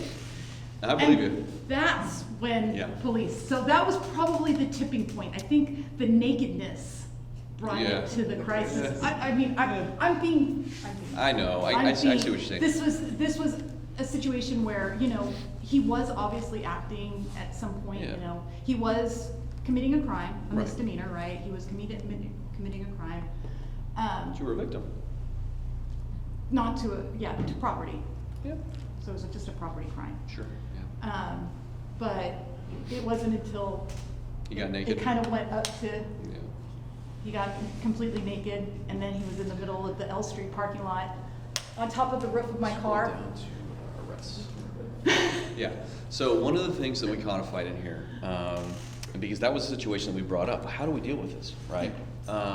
Because we have a dual duty, right? This person's in crisis, they need help. I mean, I'm not a doctor, but I can tell that they need help. But, you know, you're a victim of a crime. You know, how do we reconcile that? And so we basically outlined, hey, the officer and the supervisor, let's talk to each other. Let's figure out what we think is best we can, the you know, like a primary cause. Is this person in crisis and this is what they did because of that? If that's the case, or really any case, it's like, look, if we can issue you a citation or a summons regarding, and I'm making a custodial arrest of you at the scene for you. Let's use your example. Let's just stop it at the part when he gets naked. Let's just say we did something in that initial call. He's in crisis or she's in crisis. I'm going to say, hey, we're going to give you a ticket for 594 for vandalism. You're going to get a court date. You're going to have to go to court, all of that good stuff. But instead of taking you to jail, we're going to take you on a mental health hold, and we're going to take you to our PEC unit, and you're going to get evaluated. Now, I'm not absolving you of what your responsibility is for what you did, but I'm trying to get you the help that you need. Because also, too, the courts have various mechanisms in place where they can figure out if you were in your right state of mind when you did this, and that's this whole thing. But you know, the case could ultimately go away with the proper amount of treatment, but you get compensated for that. Or they may say, hey, yes, you were totally, you know, within your realm of thinking, and you did this intentionally. Because that's a big part about crime is, you know, what was your intent to do this kind of thing, you know? And again, intent gets really muddy when we talk about mental health. Okay. Felonies. What do we do with felonies? I gotta take you to jail. You committed a felony. I can't cite you for a felony. Sorry, go ahead. Well, I think my suggestion, it would align with whether a misdemeanor or, well, I guess. Let's just stay on misdemeanor for now, yeah. I think just like you said in the instance where you talked to the mother, the wife, the crisis, I think it's just like you said, you have a dual responsibility, providing services, so maybe starting off with conversation with the alleged perpetrator, but also the owner, because oftentimes what I've heard is, oh, I called, they didn't care about me, I'm not gonna call next time. Like, so, you know, you wanna sustain, you wanna protect that, you know, integrity, but then you also wanna provide help and not just come straight, we're gonna arrest you. But assess, you know, the situation. You gotta assess each one on its own, you know? Particularly with the felony. Yeah. Well, yeah, let me talk about felonies. I mean, you know, let's say that you stabbed somebody. You stabbed your mom. I've done this a few times. You are an acute methamphetamine addict, and you have also taken some psych drugs, so you got multiple different stimulants on board, and they cause you to do all kinds of wacky things. And you stab your mom in the chest. And so we get there, mom's sitting in the front yard, she's got a butcher knife sticking out, and my son did it, and so son comes running out, and he actually was naked that time. It was the middle of summer, it's like 110 degrees, and he decided that was the best way to run. And so he ran, we ended up getting him in handcuffs and taking him back, and he was absolutely berserk. We talk about de-escalation. You know, you have to be able to have a rational understanding of reality to de-escalate with somebody. When somebody believes that the Martians are in their head and they're controlling their body, like, I don't know how you de-escalate very well with that individual. You can try, we tell you to try, but it's gonna be tough. It's gonna be tough skiing. Well, we end up getting him in hand, and so now we take mom, get her to the hospital, get her taken care of, she ended up being okay. And so we took him to jail for the attempted murder, but, and we talk about that in this as well, is when we took him to the jail, we said, hey, he's being booked for this charge, it's a serious charge. But they do have mental health clinicians in the jail. We say, hey, we want you guys to evaluate him during the course of booking. And so what happened is, in that case, in cases like that, is that person gets held responsible for what they did, but they also get tuned into current behavioral health and the services they need. Maybe they need meds or some, you know, a variety of different things. And so we're ultimately trying to address the underlying issue while holding them accountable for what they did. Yes, ma'am. Okay, I'm gonna throw a little something here. Send it. Conservatorship. Okay. Because those folks have mental health issues, but they cannot make their own decisions. Uh-huh. Their conservator is the one responsible for making all of those decisions, even so far as to if they go on a 5150 hold. My husband's a conservator. I've heard horrendous stories. It gets dicey. Oh yeah. Horrendous stories. Do you guys know whether or not the person you're dealing with is on conservatorship or not? And if not, how do you find that out? Because, so it's. Yeah, conservatorship is a tricky thing. If they tell us they're under conservatorship, or they give us an inclination that they are, we'll start looking for the court orders to try to figure out if that's the case, and if it is, who's the person that's, you know, taking care of them. Oftentimes, the person that's taking care of them tells us that they're under conservatorship, but then if we don't know, and you know, we're just oblivious, nobody tells us anything, we don't know about anything. Like you're my conservator, and you're not there, and I do something wacky, and we have to take you either to the PEC or to jail or both. You know, we found out later on. That usually gets found out and discovered in court, and they start working through that process. But ultimately, it falls back on, I have to have a reason to take you for something. You know, if I'm going to take you for anywhere, and then, you know, we talk to the officers about that.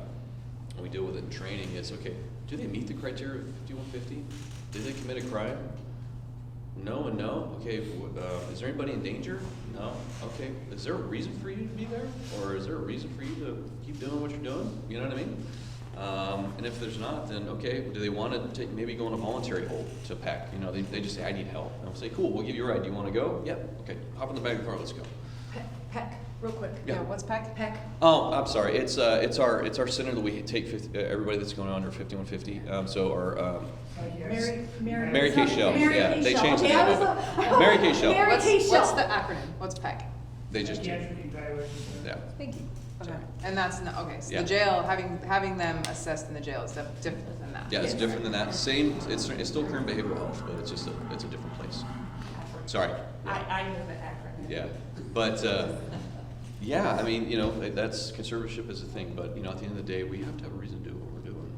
You know, and if you tell me, if you say, hey, Jalbray, I'm his conservator, he needs to go on 5150. I still have to talk to Jalbray and see if he fits the criteria. I'm just, but, you know, and say he's saying like this. He's like, no, I'm fine. Like she's just mad at me. I don't know what's going on. Like I don't have any justification to take him to a PEC. You know what I mean? Or take him to the PEC or take him anywhere. You And know. I think that's where it gets a little tricky. That's where it gets twisted. Because for you guys, the individual has a say.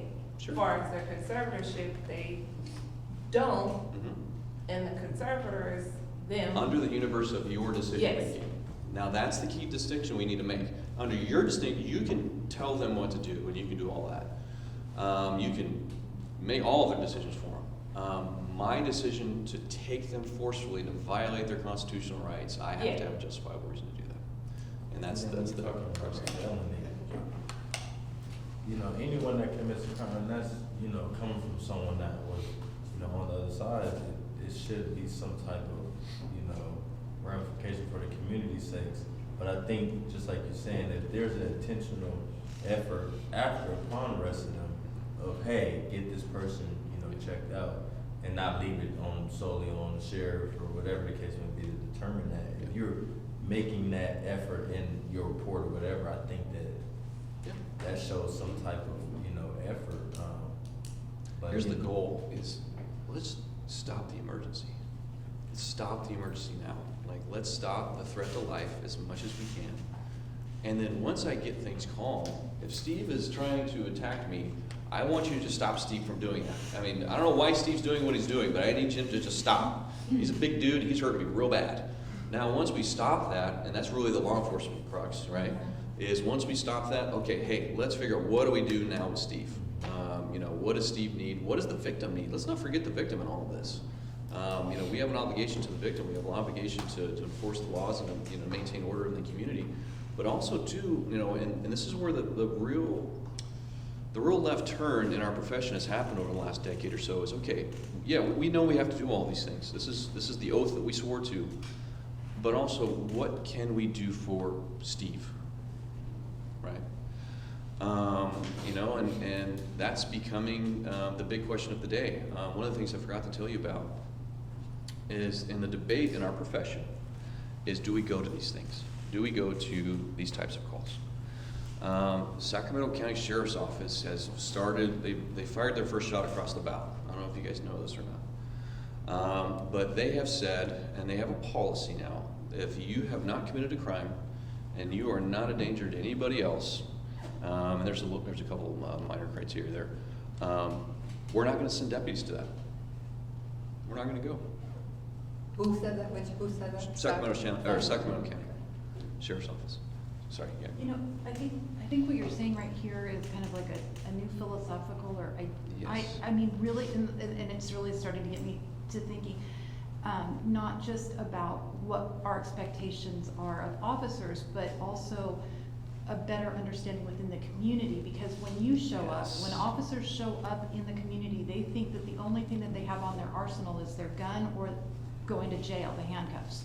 So if we better inform the community that you have more resources than just those two options, you're being trained to that ideation. Yeah. But I don't think the community Understands has that. been brought up to that ideation as well. And so I think a dual, I mean, as part of us as being community is we need to taking notes, create. Karina? Okay. Is we need to have more community awareness, and maybe it has to be coming, it's gonna have to come from you guys, right? It's gonna, because you're gonna have to tell them, not every time we come to your house are we here to arrest you or shoot you. We are, you know, we might be here just to diffuse the situation stop Steve from beating you up. Yeah. And then we'll go on our way. We don't have to take any action. And I don't think that's not. Yeah, I know what you mean, yeah, go You ahead. know, Yeah. I just think that message, you're covering it here, but we also have to disseminate that. A big, I would, oh man, about 60% of this policy really doesn't deal with enforcement. It might even be more than that. It deals with how do you de-escalate something with somebody that's very difficult to de-escalate with, and how do you get them the help that they need. We want to avoid taking people to jail when they don't need to go to jail. We want to give people the help that they need. Who do you go to and what does that look like? That's right there. But that's the philosophical problem that we're going to face, and that will only get worse in the coming years. You know, we're really at that cutting edge. BPD is on. Okay, we're really trying to codify and figure out how we're going to walk that line and serve both sides as best as we know how. Right now, given all the tools that we have available to us today, there's a lot of organizations that are looking at this seriously and you know, risk management, lawsuits, all of these different things. Do we have the legal authority to even be where we're at? That's one of the first questions we ask somebody when they're in an OAS. What was your legal authority to be where you're at? What was your legal authority to point your gun at that guy, right, or gal? Well, I was trying to help them. Well, you didn't, because they ended up getting shot. You didn't help them. And, you know, we're having to ask ourselves those really hard questions. There's a lot of case law in place now, guys, and I encourage you to research it, is, you know, a lot of federal circuit courts are finding that the officer shouldn't have been there. Shouldn't have been there. Or you should have just walked away. And so we have that outlined in strategic disengagement as one of our strategies, is if you don't meet this criteria, it is okay for you to disengage. Now, what does that look like? It could be a few different forms, you know. You may park down the street for several hours, make sure there's nothing going on, you know, that's taking up resources. You may wait for, you know, things to settle down, you know, nerves to calm, you know, tempers to ease. And then, you know, we get some kind of resolution that way, or you just may, hey, we're going to pull up stakes altogether. We don't have a role in this situation. We're here, us being here is only going to make things worse. We're going to step back and, you know, make a referral to current behavioral health and say, hey, maybe later on you can follow up with this individual. Do you see it coming to maybe something like similar to SAC, where you guys are? You mean for us? Yeah. Not currently, no.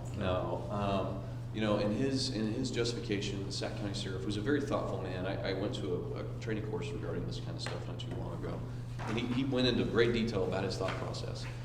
And they had a situation up there. I'll briefly touch on it. Parents call my adult son. He's off his meds. He's I believe he was schizophrenic, manic depressant. He has a gun inside the house. He hasn't pointed us at, you know, pointed at anybody, nothing like that. But my uncle is in there still. My uncle hasn't left the house, you know, or his uncle. I'm sorry, my brother is still in there. Me and the wife are out. So Sac County Sheriff's deputies show up, and because the potential threat now is the uncle that's in there, right? So you have this guy. They saw him with a gun when they ran out of the front door. They know he's in a crisis. He was screaming, hooting, hollering the whole 9 yards. And Uncle Joe's in the back room. Doesn't even know what the heck's going on. So we got to make sure Uncle Joe's okay. Last thing we want is this guy to, you know, take Uncle Joe hostage or help shoot him or anything. So Sac County sheriffs get there. They get to the front of the house, and the minute, I don't know, a couple minutes in there, he comes out of the house with a gun, and he starts running and pointing the gun at the deputies, and they end up shooting this individual. And there was a lawsuit that was filed, and you know, there was some issues in that justification, or I'm sorry, in their being there, and the court had held, and their involvement in that incident. And you know, that I think was why the sheriff Moved that way. You know, really thought, okay, what are we doing? You know, philosophically, what are we doing? Now in that situation, you know, they were justified in what they did. You know, they were trying to save Uncle Joe, and he came out with a gun. He's pointing at him. I mean, you know, they tried to do the beanbag. I believe it was a beanbag, or it was an exact impact round. I believe it wasn't effective. They were too far away for the tasers. Really, the court said that they would take their qualified immunity away. Yeah. So that the officers were basically on an island by taking action. And the question came up, if we're on an island, then What do we do? Should we be? Island be? Yeah. So, you know, yeah, we're gonna ask ourselves these questions moving forward. And the hope is in our profession. And we're gonna really try to facilitate that from our side as much as possible, is getting that mental health component really in place. And get them to a place where the hope is a lot of these things that we can get them to the professional help that they need, and we can just kind of separate ourselves. Because, you know, the other thing too is, you know, while we're dealing with this, you know, in my example, with the guy who shot into the ceiling, I had, 8, 10 cops there. And as we're trying to sort through this problem, there are calls stacking up. I mean, from the floor to the ceiling. And when we finally got done and figured this thing out, you know, we went, holy cow, like these are all people waiting on their emergency calls. These weren't, you know, somebody stole my garden hose, like there's somebody trying to run somebody over. Hey, you know, my 6-year-old daughter is missing, I need help, you know. So yeah, we have to ask ourselves these questions. And so, but until we figure that out, or until that kind of works its way through the various different systems and we get some clarity there, we want to make sure that we have the most robust policy that we have in place to get the answers that, and the guidance that we can to our officers. I am really, am I going too far over? I think Tabitha's got a question. Yeah, I think we answered all the other questions in the discussion. We need to do, yeah, town hall, that's really helpful. Oh man, Really want- you fire me up and let me really want talk, to you'll be share here all your- night, so in a town hall, it'll be a long town Real hall. quick, on Sure. your previous scenario, I know you gave several of them, but Yeah. when you had the misdemeanor. Yeah. And so you said sometimes it's better just to walk away.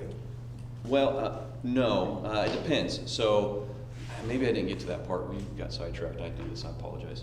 If there's a victim of a crime, so like in the scenario where, you know, you broke her car windows, you know, in that case, I'm going to give you a citation, give you a court order, you know, to. So she's screaming bloody murder over her window, right? Sure. Are your officers encouraged to pull her aside and talk to her and say, this is why we did this? Yeah. Or they just do it? Oh yeah. Oh yeah. I want her to understand that, hey, Well, that's why we think. you are outside of your right mind, and we do this really frequently. Right. You know, he's still going to be held accountable for what he did, but we're not going to take him to jail. We're going to take him to Mary Kay Shell, but he's going to get this ticket. You know, hopefully we were able to get, you know, him the help that he needs.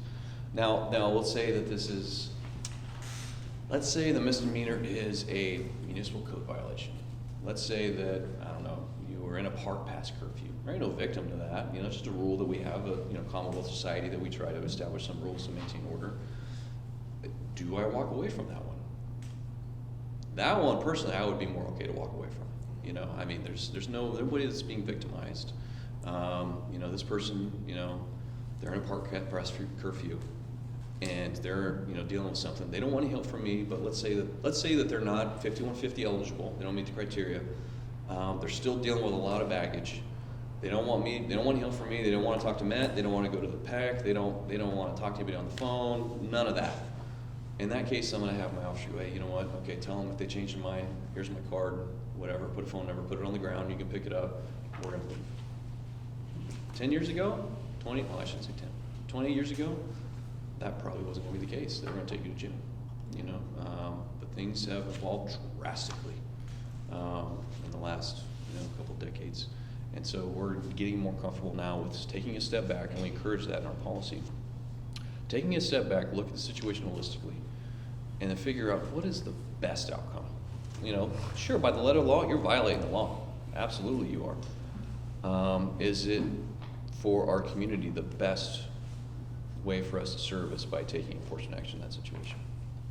I would argue no. Having a little bit of a conversation, you know, maybe 10, 15 feet back. Hey man, I have these things in my toolkit for you. Do you want any of them? No. Okay, you change your mind.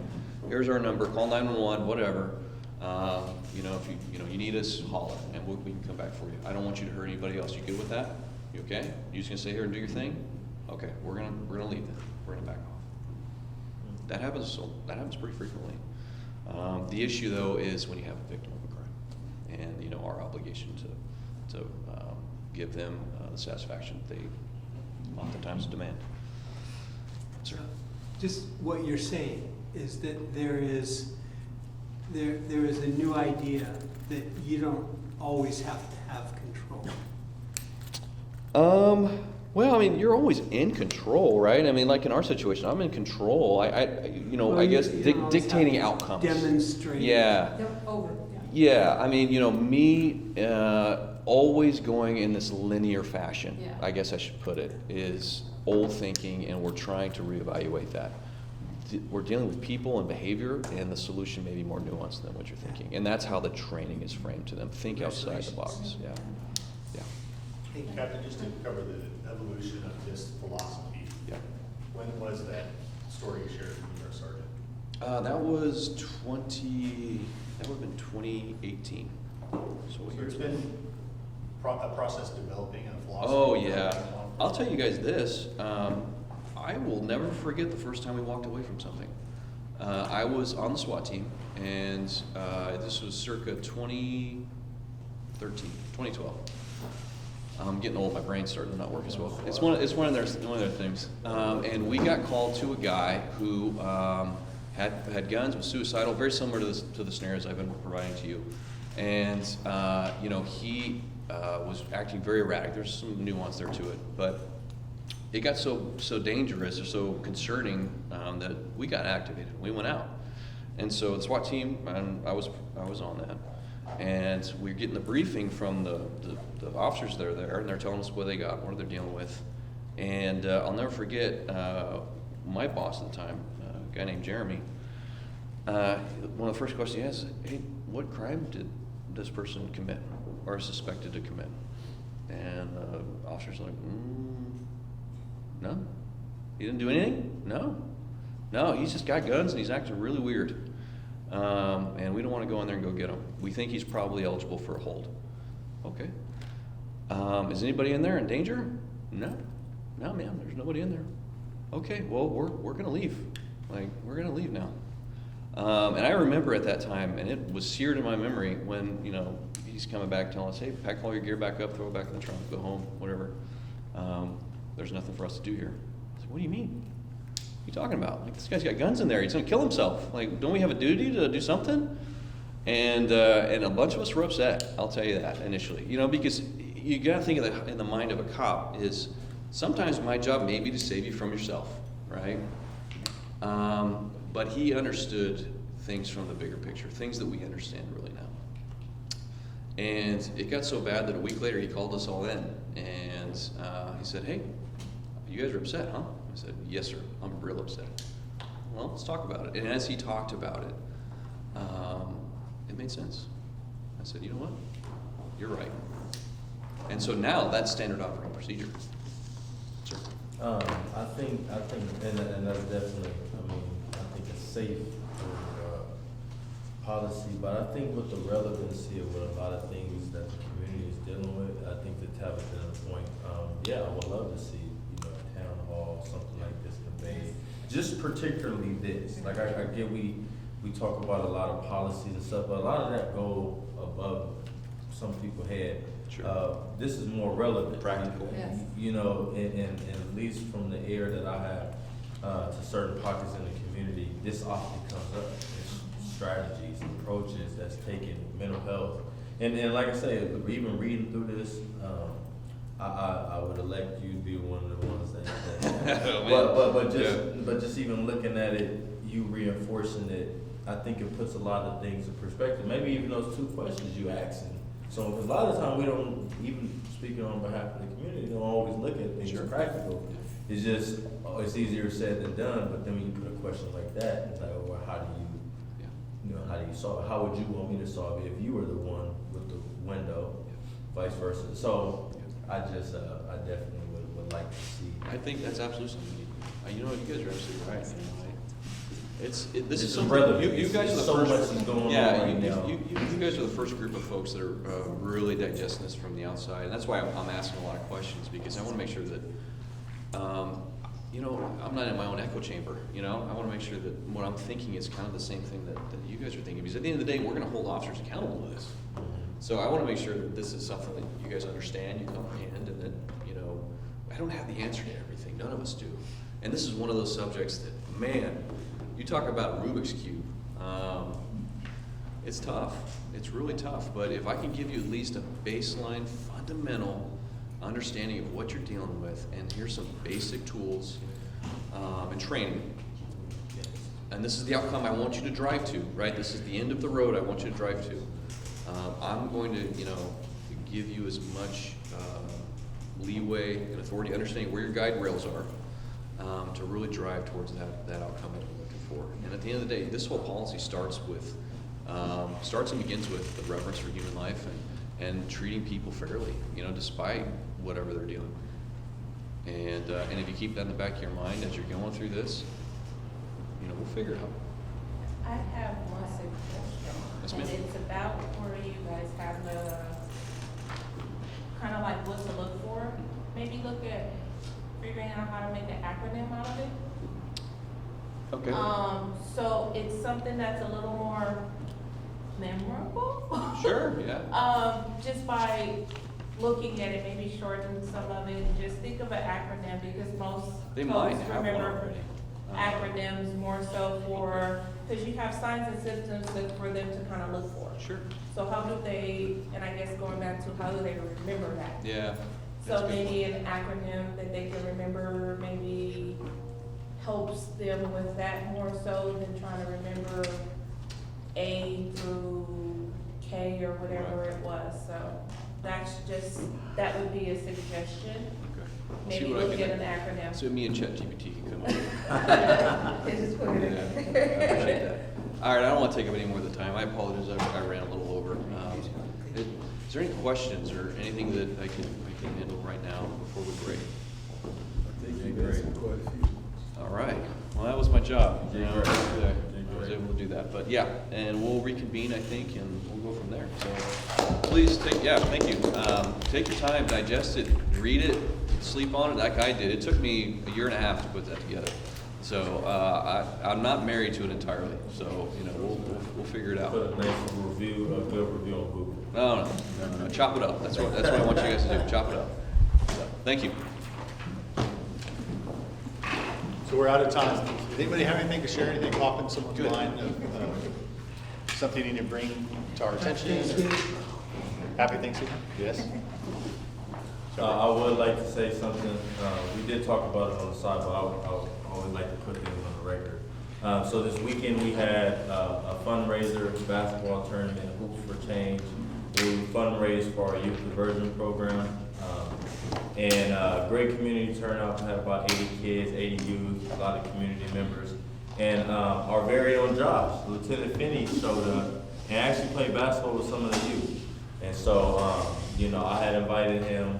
I definitely liked the interaction. A lot of the community members that seen the interaction liked it, and are actually looking forward to even inviting them back with more officers. So I just wanted to highlight the great job with Josh. Good job. While AC was in here, give credit. All right, thank you. No meeting next month, so we'll reconvene in December. You'll be elated to talk to you soon.